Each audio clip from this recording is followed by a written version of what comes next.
good morning, my friends. How are you today? It is a bright sunny day here in Los Angeles, and the day is what you make of it. Daze with Jordan the Lion begins now. Now this is actually a very common occurrence in Los Angeles. And the time that I've lived here, I've noticed people like to get old vehicles and then just use them as a storage space, and they pack them full of junk and clothes and things that they don't need on an everyday basis, and they just park it on the street for eternity. Well, it looks like today I'm gonna meet up with Adam the Woo, and we're gonna go off and just run some errands and stuff together, and then I'll figure out what I'm gonna vlog as we're out and about. I kind of had one thought about today, but I didn't know if I was gonna be doing my breaks, and then he called me this morning. We decided we're gonna do them tomorrow. So that kind of threw off where I was gonna be in town, what I was gonna do. So I honestly haven't decided what I'm gonna do today. I'll figure it out as we go, and hopefully it'll be worth your time.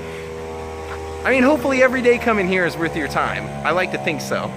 And this looks like the companion piece. If Batman has the Batmobile and the Batcopter and the Bat motorcycle, I'm guessing that Volvo guy, or the Volkswagen guy, has all these. I honestly don't even know why Adam bothered wasting his money on buying a sofa when there's all these freebies all over the street anytime you walk around. Whenever I see these giant plants in our neighborhood, I always just think, feed me, Seymour. Little Shop of Horrors.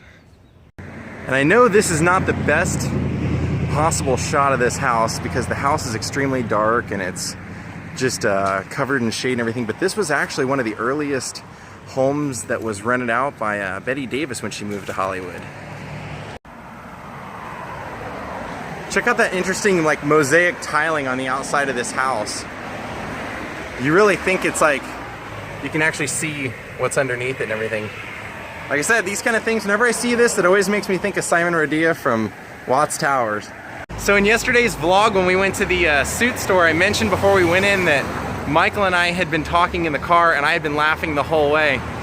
I can't tell you what we were talking about yet, but if somebody is interested in reminding me after the wedding, like once I get back to Los Angeles, remind me and I'll tell you what we were talking about, what we were laughing about. He just doesn't want me to mention it before. But it's so worth it. I mean, I was cracking up, and then when we went in the suit store, we were telling John the story, and John and the guy doing the tailoring of us, they were laughing out loud also. I don't know why somebody just left this right here on the street. It's kind of bizarre. John and I are doing the extended walk today. Like I said, free couches everywhere. I'm guessing that's a good walk. Bye. Hey, what's up, Sarah? Love you. You too. That's hilarious. I was down there petting Jaw, and somebody driving by was actually a really good friend of mine when I worked at Jerry's Famous Deli. Her name is Sarah. And she yells out and she's like, hey, I knew that voice. So cool to see Sarah. She's one of my favorite people that I've ever met since I've lived in Los Angeles. She was a blast to work with. One day, Smokey Robinson, who lived like right down the street from where we worked, came in, and she comes walking by me. She goes, I'm gonna get his autograph. I was like, on what? And she goes, I don't know, I'll figure out something. She comes walking by an hour later, and she's got a ceramic dinner plate inscribed by him. He had signed the plate, like the salad plate for her. But it was a big one, it was like a full-size plate, so hilarious. Only Sarah would think to have him sign an actual like plate, which I wish I would have thought of. Yikes. You think the Teenage Mutant Ninja Turtles had to deal with asbestos down in their sewers? I don't know. It's always fascinating what you run into in this town and what people think to do. Like attaching a mirror to the side of this fence that is no longer there. Well, the first of those temporary bandages fell off like you said it would. It fell off yesterday, and that's what the scarring looks like so far. Really not all that bad yet. I mean, I still gotta wait for the skin to all heal back, but maybe it won't be so bad. So this is pretty hilarious. Like, Adam and I just went to eat lunch, and we popped into Best Buy to return something, and as we're walking around, there's a guy wearing a hat that says the Blasters California, and the Blasters are like They're kind of like a rockabilly rock band, but when I went to music school, my guitar teacher for blues was the lead guitar player in the Blasters. So I saw that guy wearing that hat, and I went up to him, I said, would you happen to be in the Blasters? And he gave me like kind of a weird look, and I go, I'm just wondering, because my old guitar teacher was in the Blasters, and he goes, Captain Wyatt? And my teacher's name is Keith Wyatt. And I go, yeah. And he goes, yeah, I'm the drummer of the Blasters, which was pretty awesome, because as Adam and I were walking over here, somehow we got on the topic of, you know, Adam was in the band Guttermouth. They were on a record label called Nitro, and when I was in high school, I went to a concert, and the opening band was a band named the Vandals, and the Vandals were on Nitro, so I got super into punk music just by the Vandals. Ordered their like catalog through the mail, and they would sell stuff through their website super cheap. You could get like a shirt for 10 bucks, you could buy their CDs for like 7, and they would, no shipping, like all that. It was great. So I became a huge fan, and we found out they're gonna play around here, and it was funny, like Adam and I were just talking about how we were huge fans. That band made a live DVD, but it was like, you know, VHS back in the day, of one of their concerts, and we've just been reciting it like almost word for word. It's so cool. I would have never guessed that I would meet anybody else that was as big of a Vandals fan as I am. And so I haven't necessarily like zeroed in on what I'm gonna vlog today, but since where we're at, there's actually something I've wanted to track down that's supposedly like a block or two away. I know a bunch of stories about it. Well, not a ton of stories, but I know enough about it, it's worth visiting. Adam has his Columbo like research skills, so I might actually have him help me find it. I can show him a picture of what I'm looking for, maybe he can help me find it. So if that's what happens, we will go and vlog it. It will be the birthplace of Captain Beefheart. You know, it's crazy that I'm looking at this Lego of Sloth from the Goonies, because I just watched a little documentary on the football player that actually portrayed Sloth, and that was a really sad story. If I can figure out a way to do it, I'll probably vlog it in the future. First, I thought that was a Random Land Adventure shirt. Now I just realized it's a rad hat. And free rad hat. Well, I did decide to go ahead and do Captain Beefheart today. And this is the birth home of Captain Beefheart.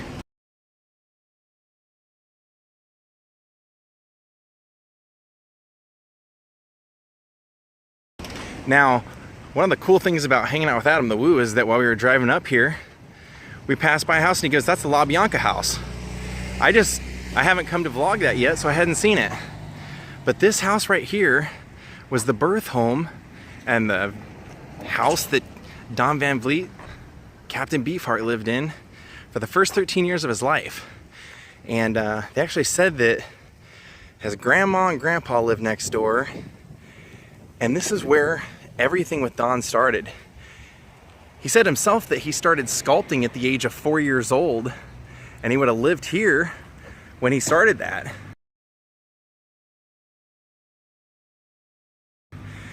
He was an artist from the time he was a kid, and actually when he was 13 years old, he got a scholarship to go to Europe to do art, and his parents decided they didn't want him to do that, so they moved him out to the sticks of Lancaster. So he didn't actually have too much of a story here, other than it's where he would have basically started his whole life and started the artistic endeavors. And if you don't know anything about Captain Beefheart, I've did a pretty big vlog on the Trout Mask Replica album, and that really describes a lot about who he was. But he was basically this guy who broke all the barriers of blues and rock and roll to create something completely different, almost like a Dada-esque form of music.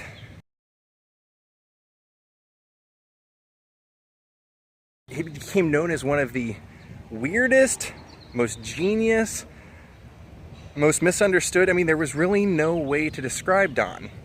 In fact, on my own comment section of that vlog, people go back and forth as to whether he was an idiot and had no musical ability at all, or whether he was the most, almost, how would you say, most visionary artist of his day. And it would have all started here. And in fact, they say it was right up here. So at the age of 13, and I do want to go out and vlog it, at the age of 13, him and his family moved out to Lancaster, and they actually moved extremely close to Frank Zappa, and that's where the whole relationship between Frank Zappa and Don would begin. it would flourish while they were in high school, and then they would actually go on to be friends and work together throughout most of their life.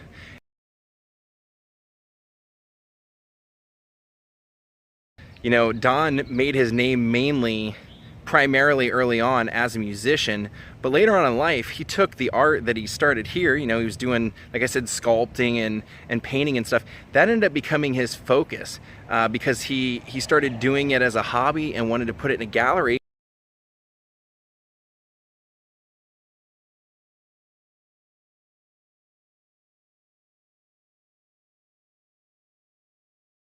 Some notable gallery owners went to him and said, you know, you'll never be taken seriously as a painter as long as you're a musician. You'll always be a musician who paints. And so that was pretty much all they had to say. Don quit doing music, threw everything in his life into painting, and he painted for the rest of his life, became secluded up in Northern Cal until he died of, I believe, leukemia.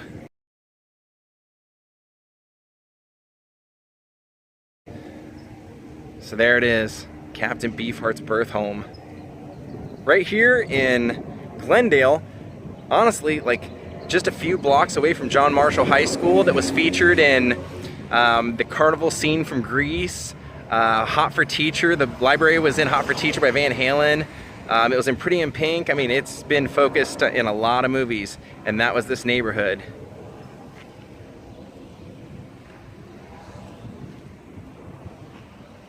And it's so crazy. Like I said, Don's grandparents lived next door, and when they moved out to Lancaster at the age of 13, they actually ended up living right across from his aunt and uncle, and the same grandparents moved and lived next to them, or maybe even in the same house as Don and his family in Lancaster. And here's a little side angle of the property where the driveway would have been that he would have driven in, front yard he would have played in as a young boy. If you don't know Captain Beefheart, check out Trout Mask Replica. It may weed you out, but you just might get it.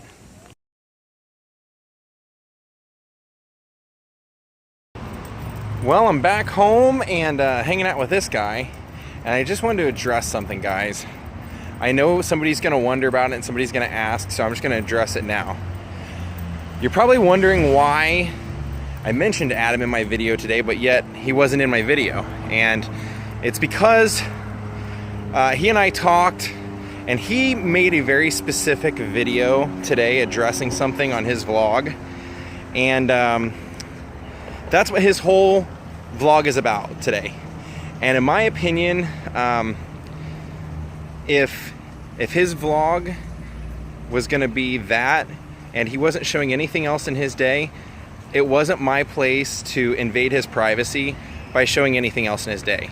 And there was no point in like turning the camera on him just cause, you know, I'm not, you know, his friendship with me is not to gain views, so there's no point in just, you know, just doing that and that. So that's basically it.